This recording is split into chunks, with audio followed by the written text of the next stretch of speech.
Yeah, it'll be really interesting to see what it's like to play a college football game. I'm excited. I can imagine if you had to throw a Hirschman in against the Sooners, I mean, the emotions that kid would be feeling are crazy. But, I've played against the big dogs before, and I've been in the fire, so I think that definitely helps. And, I've seen it from all angles, whether it's being a redshirt guy, being a backup, being a starter. So I do feel comfortable about the game plan this week and going out and playing on Saturday.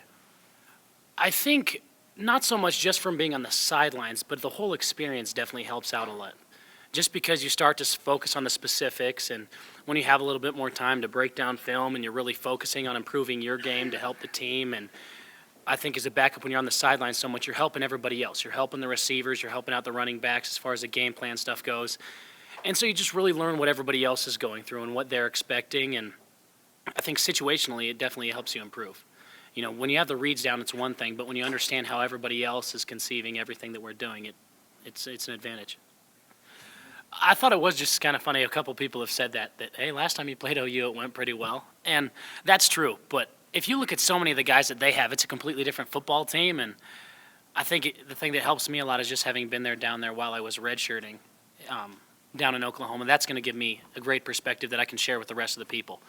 And we did watch a couple highlights of the OU game when I was a freshman this morning, just to fire the guys up a little bit. And if you aren't fired up when you're going to go play OU, then you're playing the wrong sport. So I think everybody's really excited about it, and definitely having that experience before is something that gives you a little bit of confidence. But we know that they're going to be using that as motivation too. So even though we played decent last time we played them, we got to come out and play better this time because we're going to be at their place and they're a different football team.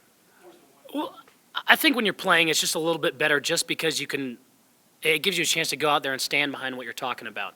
And I don't think it's so much of a respect thing. It's just, it feels a little better as a captain to be able to go out there and validate everything you're saying with your own play. If you tell people to keep their head up and to keep pushing, but you're standing on the sidelines with the headset on, it's easier said than done.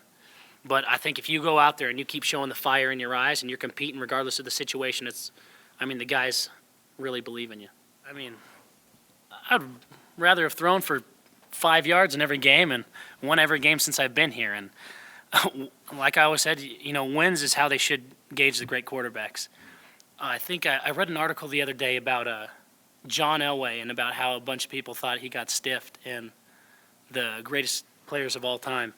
But then you start looking at some of the great, like Joe Montana and Tom Brady, those guys are winners, man. Every team that they're on, regardless of the situation, they were winning. And so I would really love to go out with some wins. I could care less if I end up having to be just the holder or they need me to punt. I don't care what I'm doing, how many yards I'm throwing for. I really just want to win football games. And, it would be nice to have your name on a list, but if that list doesn't have many W's beside it, it doesn't mean as much.